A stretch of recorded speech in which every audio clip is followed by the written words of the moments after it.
Okay, welcome back to Old Guy REI. Today we have an opportunity to speak with another newer investor, affectionately known as BuzzTune in the chats. You see him everywhere, but Myki is a long distance investor who lives in Hawaii but invests in Pittsburgh.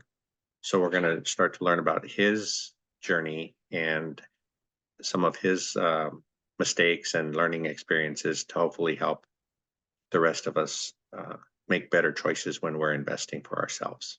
So, hi, Myki. Hey Frank, thanks so much for inviting me on your channel. We have the weekly discussions, so it's great to be able to do this live and try to record and see what's up. Yeah, that's great. I'm glad we do have the opportunity to chat each week. We have a good group of people that join us, and really most of the folks in our weekly chats are fairly new to the game as well.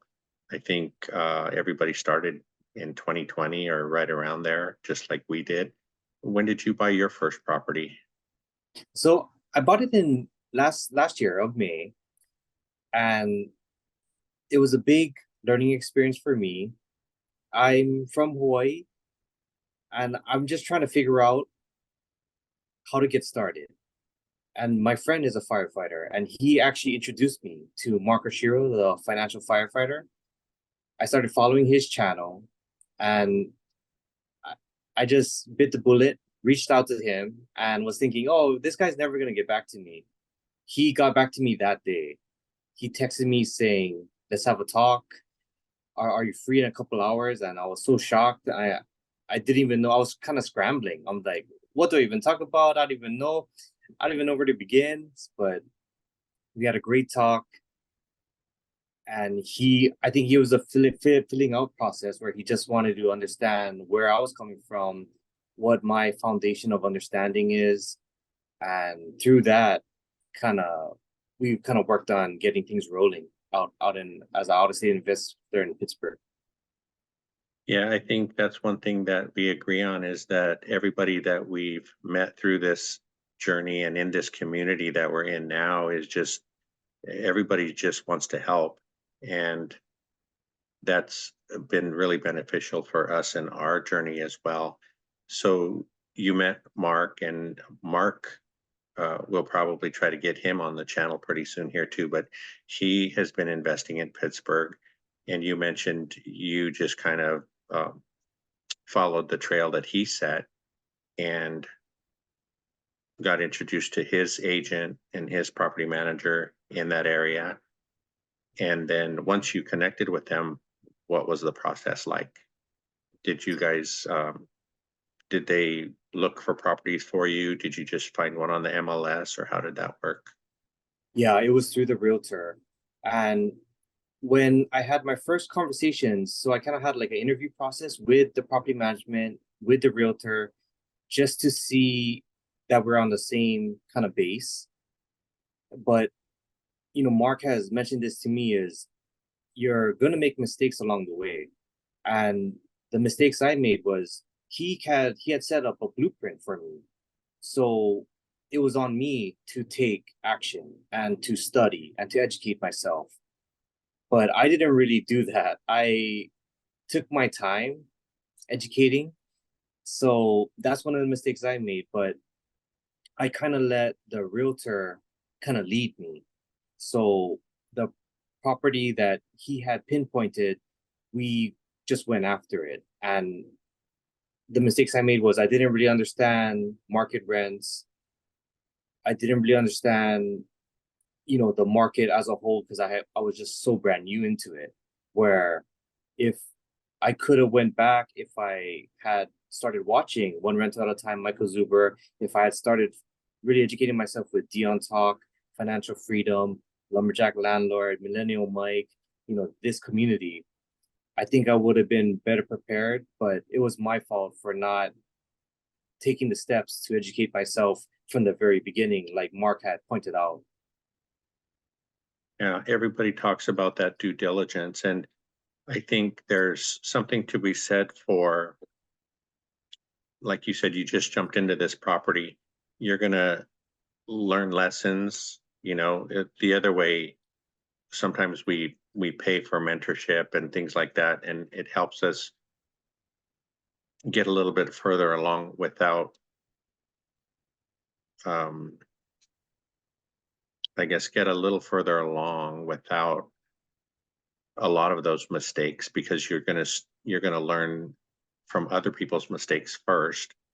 But I think just getting in and getting started, um, is also necessary. You're gonna find out things you didn't know.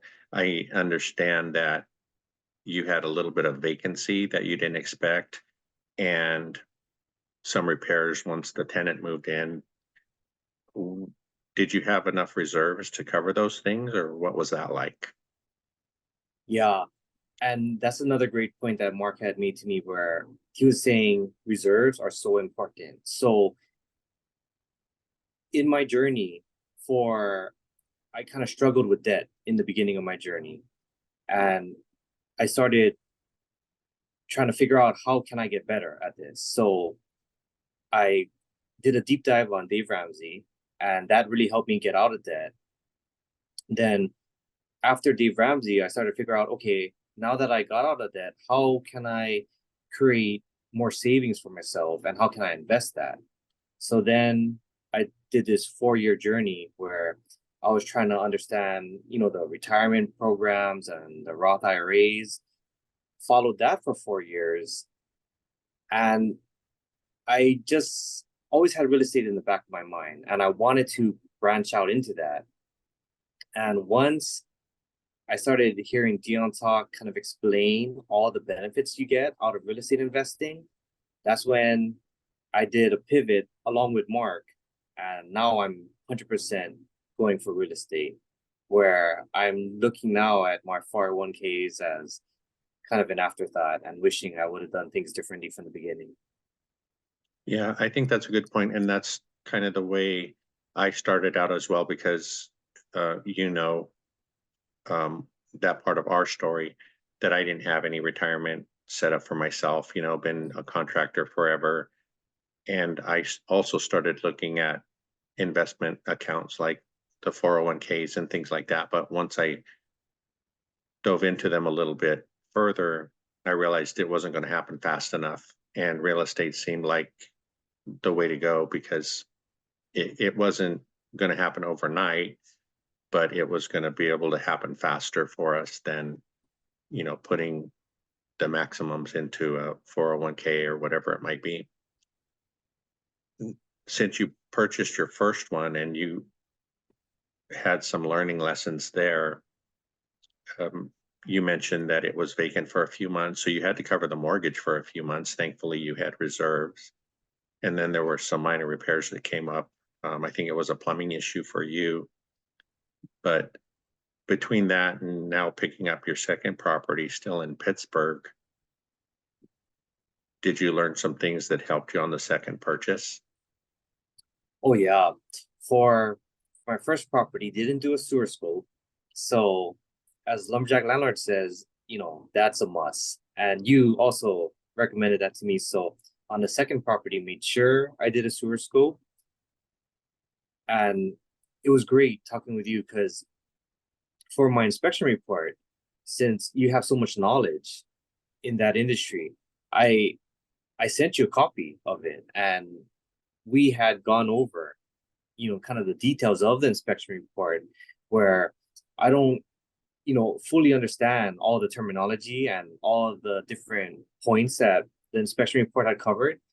And you made me feel way more comfortable kind of going over everything, going over the sewer scope as well. And I can't thank you enough for that type of knowledge because it really helped me tremendously. Just understanding what the inspection report covered and what I should do, in adjustments to that.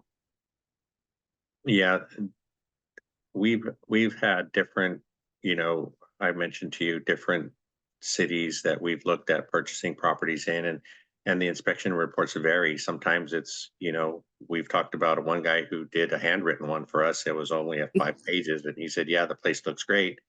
But then typically it's 40 to sometimes 60 pages, and it's pretty detailed. So being able to go through it and kind of highlight the health and safety issues that you're going to have to take care of right away versus other little things, cracks in drywall or lights that don't work, different things like that that you can take care of after the fact. But the health and safety issues are the ones you want to take care of first. And that's what you want to estimate right away, because you might be able to go back to the seller and ask for a credit for those things. The big one for me is always the roof. If it needs to be replaced, we'll try to negotiate that with the seller. So now you have two properties under your belt. What is the plan for moving forward? Are you going to continue to buy?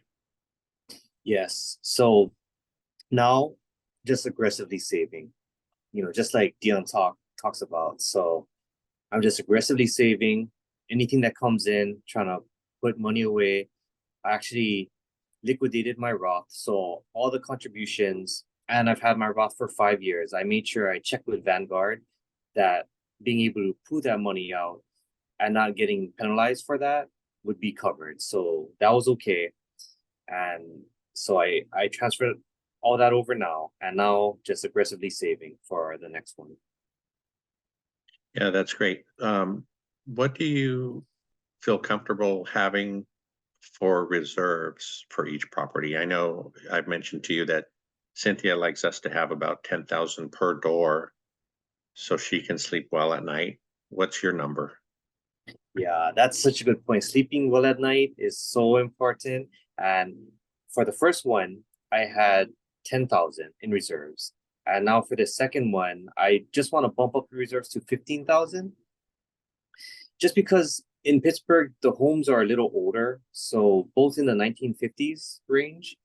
So I just want to have a little bit extra just in case. And just for me, I do like having the reserves. And from Mark's standpoint, he talks about how important that is. And also you kind of telling me. So I just want to make sure I'm a little extra covered on that end. Yeah, I know it's really saved us in the past, because in the second year of owning the properties that we have, we had heating units go out, air conditioning units go out, different things like that. And, that's $3,000 to $5,000 each. So having that reserves really helped keep us in the game and helped us not to be discouraged, because, the guys talk about setting aside a portion of your rents for maintenance and capex items. But when those things happen really early, um, in your journey of owning that property, you haven't had time for that to build up. So like Dion says, it feels like you're paying out of your pocket. But if it happens, 5 or 10 years down the road, you've had time for that to accumulate, and then really the tenants are paying for those things to be replaced. So now that they have been replaced, hopefully we'll have time to build those reserves up.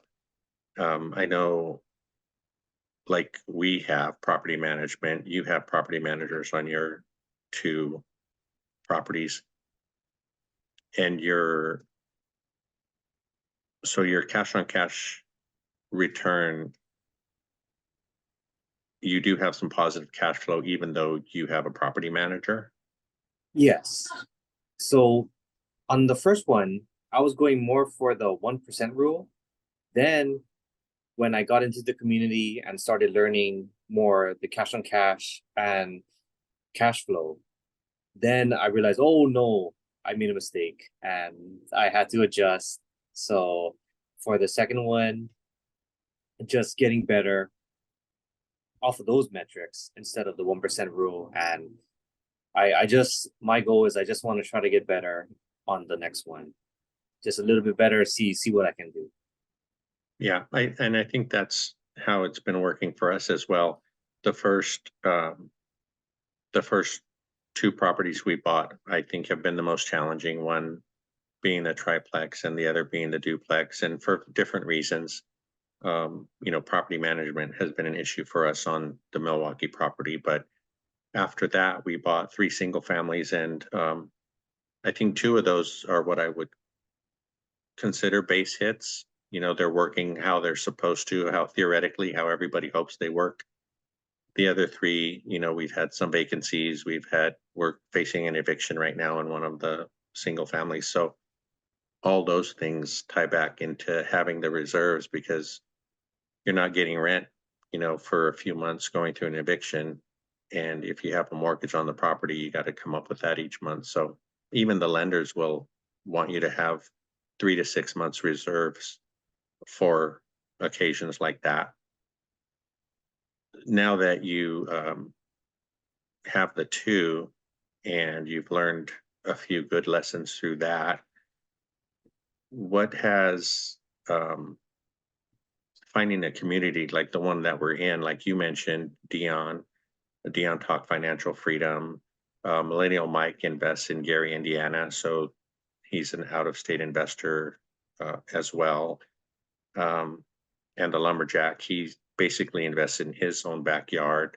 And Michael Zuber, I know I've found a lot of value and a lot of help in that group, and wonder if you found the same. I can't tell you how much value I get out of every each member of the community, because there's always something I can learn.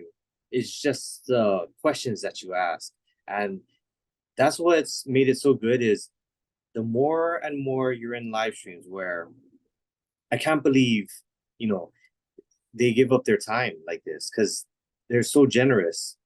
Being able to ask a successful investor questions just starting out, that's such incredible value. And I'm so grateful that they give their time like that, where in the beginning my questions were very basic questions, but as you're learning, you can ask better and better questions.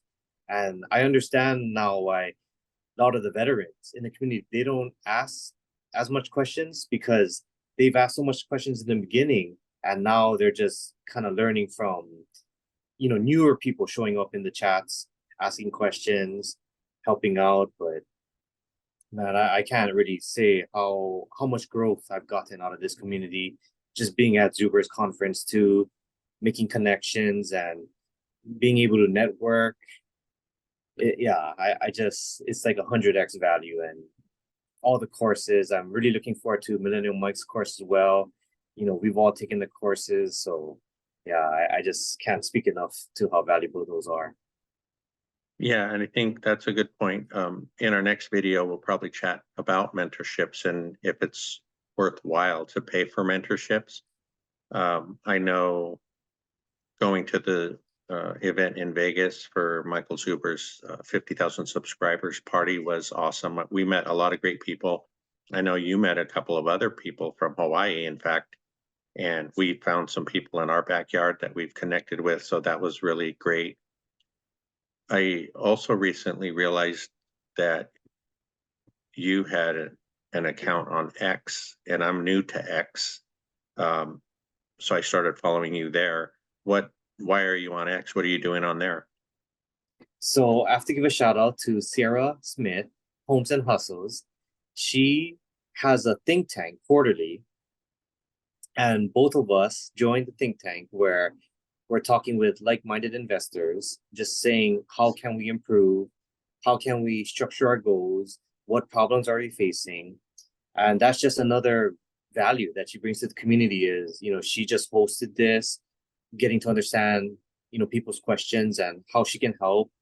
So later down the road, she reached out and say, hey, you just want to have a quick one-on-one, and we can kind of talk about what you're going through. And she was saying it's good to be able to put stuff out there, content out there. So I started Pop Culture Adrenaline, trying it out, and I do like writing. So that's why she thought X would be a good fit for me, just so that I can kind of share what I'm going through.